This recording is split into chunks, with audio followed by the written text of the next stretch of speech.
Right మన ప్రతినిధితో there will be a technical issue. So yes ఇటు చూస్తే ప్రెసెంట్ లైవ్ విజువల్స్ లో మనం చూస్తున్నాము ఆల్రెడీ 80% వరకు అటు ఎన్ కన్వెన్షన్ ను హైడ్రా అధికారులు కూల్చివేశారు. అయితే ఎన్ కన్వెన్షన్ ను కూల్చివేస్తారు అని మీడియాలో కథనాలు కొన్ని రోజుల క్రితమే రావడంతో వాటి లోపల ఉన్న ఫర్నిచర్ మరి ఏవైతే వాల్యుబుల్ సామాన్లు ఏవైతే ఉన్నాయో వాటన్నింటినీ కూడా అక్కడ నుండి ఆల్రెడీ తరలించినట్టు ఇందాక మా ప్రతినిధి మాట్లాడుతూ కూడా చెప్పడం జరిగింది. అక్కడ ఎలక్ట్రానిక్ గూడ్స్ కానివ్వండి లేకపోతే ఫర్నిచర్ని ఆల్రెడీ అక్కడ నుండి నాగార్జున బృందం అక్కడ నుండి తరలించేసినట్టు తెలుస్తోంది. అయితే ప్రెసెంట్ ఎన్ కన్వెన్షన్ కూల్చివేతపై ఇప్పటివరకు నాగార్జున అయితే స్పందించలేదు. ఈ ఎన్ కన్వెన్షన్ కు వెళ్లే అన్ని దారులను కూడా మూసివేసేసి పోలీసులు అక్కడ భారీ భద్రతా చర్యలను చేపట్టారు. ఎన్ కన్వెన్షన్ వద్ద మొత్తం 500 మందికి పైగా భద్రతను కల్పిస్తున్నారు. ఇక భారీ క్రేన్స్ బుల్డోజర్స్ తో ఇటు ఎన్ కన్వెన్షన్ ను కూల్చివేయటం ఇప్పుడు మొత్తం కూడా హాట్ టాపిక్ గా మారింది. అయితే హైడ్రా సంస్థకి ఎటువంటి లిమిటేషన్స్ లేవు. ఎవరైతే ఆక్రమణదారులు కొన్ని ఈ చెరువుల్ని కానివ్వండి లేకపోతే బఫర్ జోన్స్ ని కానివ్వండి గవర్నమెంట్ ల్యాండ్స్ ని కానివ్వండి ఆక్రమించి అక్కడ ఏమైనా కట్టడాలు నిర్మిస్తే అక్కడ హైడ్రాకు పూర్తి అధికారాలు ఉంటాయి వాటిని కూల్చివేయడానికి. ప్రెసెంట్ అలానే మనం ఎన్ కన్వెన్షన్ కూడా చూస్తున్నాము. ఎన్ కన్వెన్షన్ ఇప్పటి వరకు అధికారులు 80% వరకు కూల్చివేసినట్టు తెలుస్తోంది. పొద్దున్నే 6 గంటల నుంచి ఈ కూల్చివేత ప్రారంభించారు హైడ్రా అధికారులు. ఇక రాత్రి వరకు ఈ కూల్చివేతలు జరిగే అవకాశం ఉందంటూ కూడా మనకు తెలుస్తోంది. ప్రెసెంట్ ఏదైతే ఎన్ కన్వెన్షన్ షెడ్ ఉంటుందో ఆ షెడ్ ని పూర్తిగా కూల్చివేశారు. అయితే ఎన్ కన్వెన్షన్ లో వేరు భాగాలు ఉంటాయి. ఒక్కొక్క దాన్ని కూల్చివేస్తూ వెళ్లే పరిస్థితి మనం చూస్తున్నాము. తమ్మిడిగుంట చెరువులో 3 ఎకరాల 30 గుంటలను ఎన్ కన్వెన్షన్ ఆక్రమించి నిర్మించినట్టు కూడా పలువురు హైడ్రాకు ఫిర్యాదు చేశారు. ఎఫ్టీఎల్ పరిధిలో నిర్మించిన ఈ ఎన్ కన్వెన్షన్ ను తక్షణం కూల్చివేయాలని జనం కోసం అనే సంస్థ హైడ్రా కమిషనర్ ఏవి రంగనాథ్ కు ఫిర్యాదు చేసింది. ఫిర్యాదు చేసిన అనంతరం కొద్ది రోజుల్లోనే ఇటు ఎన్ కన్వెన్షన్ ను కూల్చివేయడానికి హైడ్రా అన్ని ఏర్పాట్లు చేసి యాక్షన్ ప్లాన్ ను ముందుకు తీసుకువెళ్ళింది. ప్రెసెంట్ మనము హైడ్రా తన పనితీరును చూస్తున్నాము. ఎన్ కన్వెన్షన్ సెంటర్ ఆల్మోస్ట్ 80% వరకు కూల్చివేసేసినట్టు ఇందాకే మా ప్రతినిధి మాట్లాడుతూ కూడా చెప్పారు. సో ఆల్మోస్ట్ 80% వరకు కూల్చివేతల కార్యక్రమం అక్కడ అయిపోయింది. ఇంకొంతసేపు ఆగితే పూర్తిగా అటు ఎన్ కన్వెన్షన్ కూల్చివేస్తారు. అయితే మీడియాలో రీసెంట్ గా వచ్చిన కథనాలతో అటు అలర్ట్ అయిన ఎన్ కన్వెన్షన్ సిబ్బంది లోపల ఉన్న ఎలక్ట్రానిక్ గూడ్స్ ఫర్నిచర్స్ వాటన్నిటిని కూడా అక్కడ నుండి తరలించేసినట్టు తెలుస్తోంది. At the same time N convention అనేది చాలా వరకు ఇటు పెళ్లిలకు కానివ్వండి లేకపోతే ఆడియో ఫంక్షన్స్ కు కూడా వేదికైంది కాబట్టి సినిమా ఈవెంట్స్ కూడా చాలా వేదికైంది ఎన్ కన్వెన్షన్. సో దీని నుండి కూడా డబ్బులు సంపాదించారు. బిజినెస్ వ్యాపారం జరిగింది కాబట్టి ఏవైతే శిథిలాలు గవర్నమెంట్ ఖర్చును భరించాలి శిథిలాలు అక్కడ నుండి తరలించే ఖర్చును దాన్ని ఎన్ కన్వెన్షన్ అధికారులే స్వయాన భరించాలి అంటూ కూడా అక్కడ ఎవరైతే నివసిస్తారో వాళ్ళు కమెంట్స్ చేస్తున్నారు. సో వాట్ ఎవర్ హైడ్రా అయితే దీని గురించి ఏం మాట్లాడలేదు. ప్రభుత్వం కూడా దీని గురించి ఏం మాట్లాడలేదు. రేవంత్ రెడ్డి సర్కార్ ప్రతిష్టాత్మకంగా ఈ హైడ్రాను లాంచ్ చేసింది. ఏవైతే ఆక్రమణలు ఉంటాయో వాటన్నిటిని కూడా కూల్చివేయడానికి హైడ్రాకు పూర్తి రైట్స్ ఉంటాయి.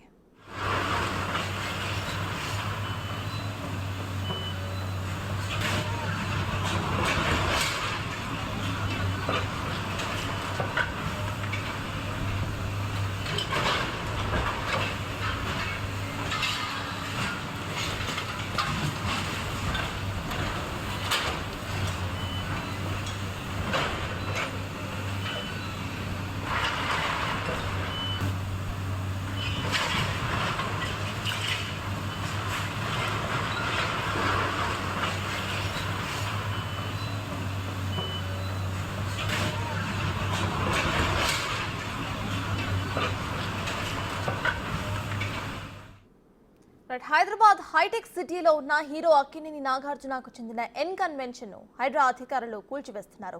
ప్రెసెంట్ అక్కడ లైవ్ అప్డేట్స్ ను మా ప్రతినిధి రాణా అందిస్తారు. రాణా చెప్పండి, ఇప్పటి వరకు 80% అక్కడ కూల్చివేసినట్టు ఇందాకే మీరు చెప్పారు. ప్రెసెంట్ అక్కడ అప్డేట్స్ ఏంటి? అట్ ద సేమ్ టైం ఏదైతే ఉన్నాయో ఆల్రెడీ నోటీసులు ఇచ్చి ఇక్కడ హైడ్రా యాక్షన్ ప్లాన్ ను స్టార్ట్ చేస్తుందా లేకపోతే డైరెక్ట్ గా వెళ్ళిందా? దాని గురించి అక్కడ వాళ్ళు ఏమైనా మాట్లాడుతున్నారు? సో ఇప్పుడు ఎన్ కన్వెన్షన్ కూల్చేశారు కాబట్టి ప్రధానమైనటువంటి కట్టడం ఏదవుతుందో అది నేలమట్టం అయిపోయింది. అయితే దీని చుట్టూ ఉన్నటువంటి ఆ ప్లేస్ను కూడా ఇప్పుడు కూల్చేస్తున్నారు. ఇప్పుడు కొంచెం మళ్ళీ పనులు ప్రారంభమై కొంచెం బ్యాక్ సైడ్ ఉన్నటువంటి టెంట్లు వేశారు. అక్కడంతా కూడా మొత్తం కూడా కూల్చేస్తున్నారు. ఇంతవరకు కొంచెం ఒక 10 నిమిషాలు గ్యాప్ ఇచ్చారు. వాళ్ళు కొంతమంది బ్రేక్ఫాస్ట్ చేయడానికి వెళ్ళారు. సో ఉదయం నుంచి కూడా చాలా కొంచెం కూడా గ్యాప్ ఇవ్వకుండా కూడా ఈ కూల్చివేతల కార్యక్రమం అనేది చాలా క్లియర్గా కూడా జరుగుతుంది. సో ఇప్పుడు అధికారులు కూడా వచ్చారు. ఇందాక మొత్తం రంగనాథ్ గారు కూడా వచ్చి ఇన్స్పెక్షన్ చేసినట్టుగా మనకు తెలుస్తుంది.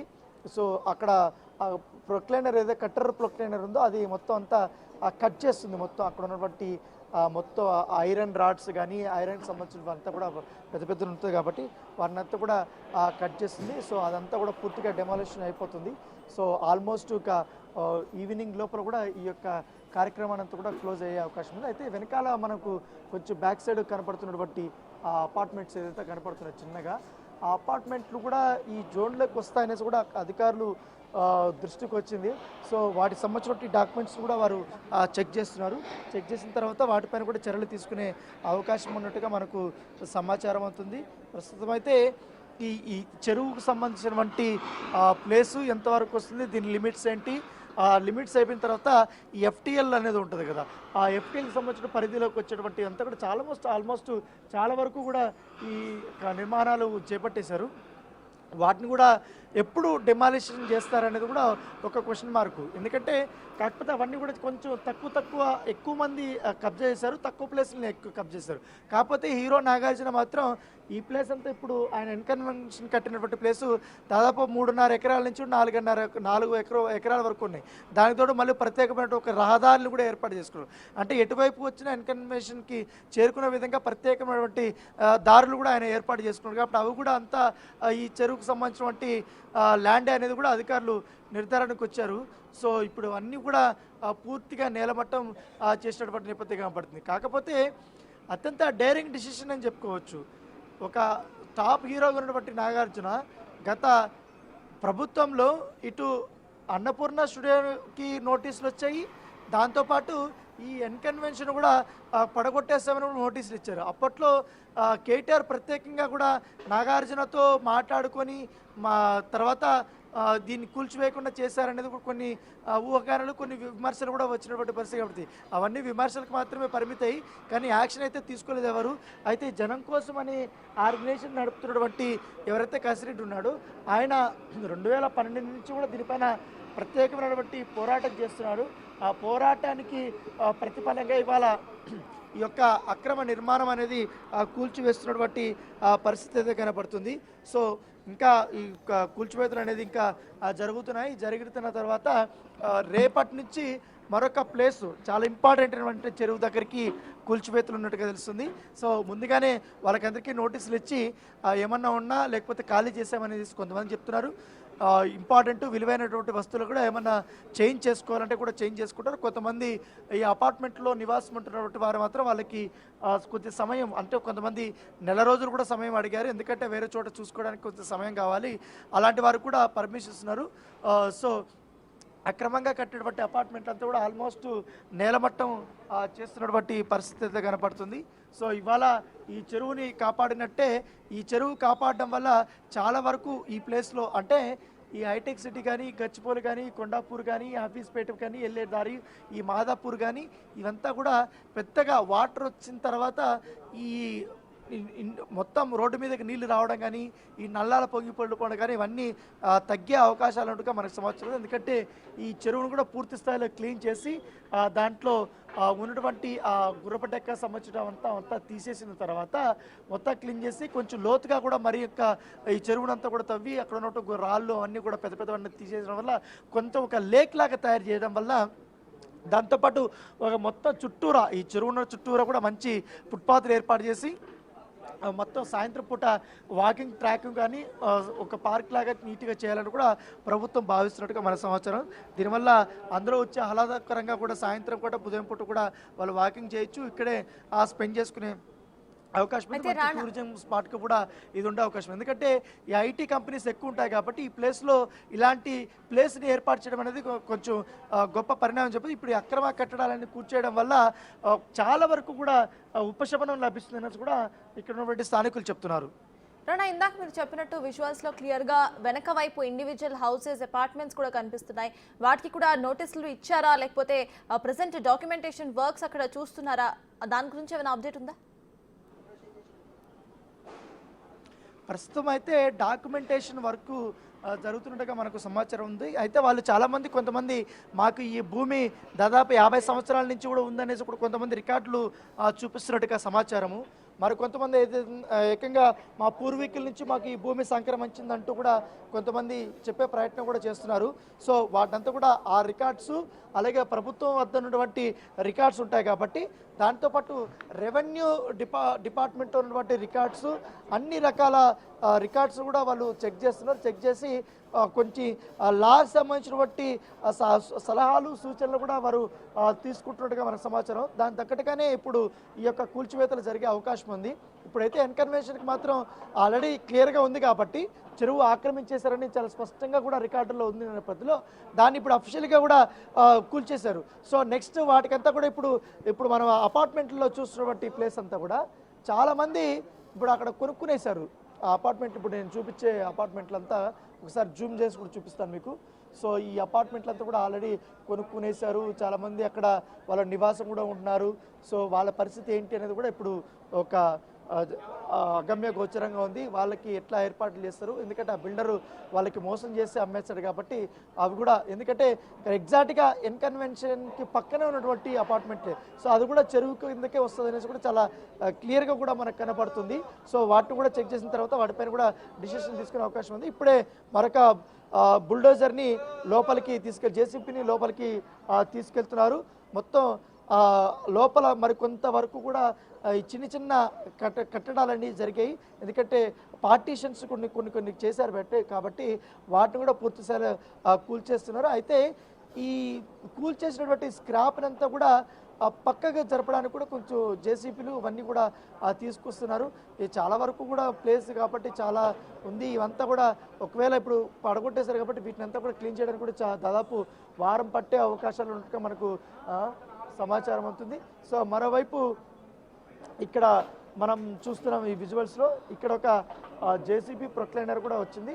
అక్కడ కొంతమంది అక్కడకు వచ్చి ఒక డెమాలిషన్ కార్యక్రమాన్ని చూడడానికి వచ్చారు. కాకపోతే వాళ్ళందరినీ కూడా అక్కడి నుంచి బయటకు పంపడానికి అధికారులు ప్రయత్నిస్తారు. ఇప్పటికే ఫోర్స్ కూడా అక్కడికి వచ్చింది. వాళ్ళందరినీ కూడా పంపించేస్తున్న నేపథ్యం అయితే కనపడుతుంది.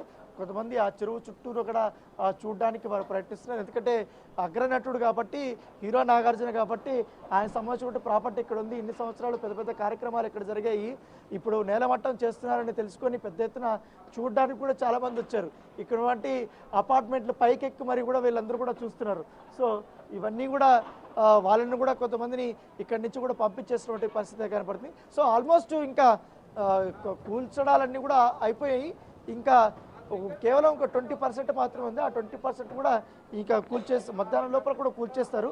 కూల్చేసిన తర్వాత ఈ యొక్క ఆ స్క్రాప్ అంతా కూడా కొంచెం పక్కకి తీసుకోవడం కానీ కొంచెం పంపించే కార్యక్రమాలు అయితే స్టార్ట్ కాబట్టి రానా కూల్చివేసిన తర్వాత అటు ల్యాండ్ ని ఏం చేసే అవకాశం ఉంది అనుకోవచ్చు. అంటే మళ్ళీ దాన్ని అటు చెరువులోకి కొంత భాగం కలిపిన తర్వాత ఇందాక మీరు చెప్పినట్టు ఒక పార్క్ లాగా చేసే అవకాశం ఉంది అనుకోవచ్చా, లేకపోతే ఇంకేమైనా ప్లాన్స్ ఉన్నాయి అటు గవర్నమెంట్ కి, దానికి సంబంధించిన అప్డేట్స్ ఏమైనా ఉన్నాయి? ప్రస్తుతం అయితే ఈ చెరువు ఉన్నటువంటి 29 ఎకరాలు ఫస్ట్ ప్రభుత్వం ఆధీనంలోకి తీసుకున్న తర్వాత దాన్ని ఏం చేయాలి, ఎంతవరకు చెరువుని పెట్టాలి, ఎంతవరకు ఈ సుందరీకరణ పనులు చేపట్టాలనేది కూడా ఒక ఐడియా వస్తుంది. జిహెచ్ఎంసీ అధికారులు కానీ, ఈ టౌన్ ప్లానింగ్ అధికారులు కానీ, మున్సిపల్ అన్ని రకాల డిపార్ట్మెంట్ అధికారులతో కూడా చర్చించిన తర్వాత మాత్రమే నిర్ణయం తీసుకుంటారు. ఎందుకంటే ఇప్పుడు హైడ్రా అధికారులకి ఆ నిర్ణయం లేదు. హైడ్రా అధికారులు కేవలం వచ్చిన తర్వాత పరిమితిలో ఉన్నటువంటి అక్రమ కట్టడాలు అవి మాత్రమే కూల్చడం, ఆ భూముల్ని కాపాడడం వరకు వాళ్ళ బాధ్యత ఉంది. కాబట్టి మిగతా అంతా డెవలప్మెంట్కి సంబంధించినంత కూడా హెచ్ఎండిఏ కానీ జిహెచ్ఎంసీ సంబంధించినటువంటి పరిధిలోకి వస్తుంది. సో జిహెచ్ఎంసీ అధికారులు వాటిని ఆల్రెడీ ఉన్నటువంటి చెరువుల దగ్గర ఒక పాయింట్స్ లాగా ఏర్పడితే ఒక మంచిగా అక్కడ ఉన్నటువంటి పార్కు లాగా చేయడము, ఒక థీమ్స్ లేక్స్ ఎక్కువగా ఏర్పాటు చేస్తున్నారు కాబట్టి వాటిపైన ఎక్కువగా దృష్టి పెట్టే అవకాశం కూడా సమాచారం ఉంది. ఇవంతా ల్యాండ్ అంతా మొత్తం చేతిలోకి వచ్చిన తర్వాత, తమ ఆధీనంలోకి వచ్చిన తర్వాత ఈ యొక్క అభివృద్ధి కార్యక్రమాలు అనేది కూడా చేపడతారు. ఒకవేళ నిజంగానే ఆ సుందరీకరణ పనులు కానీ, ఇక్కడ పార్కింగ్ కానీ, లేకపోతే సపరేట్ థీమ్స్ కానీ ఇక్కడ ఏర్పాటు చేస్తే చాలా మంచి, ఎందుకంటే ఇక్కడ వెండర్స్ కానీ వాళ్ళకి అమ్ముకోవడానికి కానీ చిన్న వ్యాపారస్తులు కానీ వాళ్ళందరూ కూడా చాలా మంది వాళ్ళు కూడా ఉద్యోగాలు వచ్చినట్టు ఉంటుంది, వాళ్ళు కూడా బాగుపడినట్టు ఉంటుంది. దాంతోపాటు ఇక్కడ కూడా చాలా మంది ఈ ప్లేస్లో ఎక్కడ కూడా ట్రాకింగ్ లేవు, వాకింగ్ చేయడానికి కానీ పార్కులు కానీ ఈ ప్లేస్లో ఎక్కడ లేవు. సో దాన్ని కూడా బాగా ఇక్కడ ఉన్నటువంటి స్థానికులు యూజ్ చేసుకోవడానికి ఉంటుంది. ఎందుకంటే ఐటీ అధికారులు ఎక్కువ ఉంటారు కాబట్టి, ఐటీ ఎంప్లాయీస్ ఎక్కువ ఉంటారు, వాళ్ళకు కూడా ఇక్కడ ఆ స్ట్రెస్ని తగ్గించుకోవడానికి వాకింగ్లు కానీ ఇవన్నీ కూడా జాగింగ్ చేసుకోవడానికి అవకాశం ఉంటుంది. Right, thank you Rana.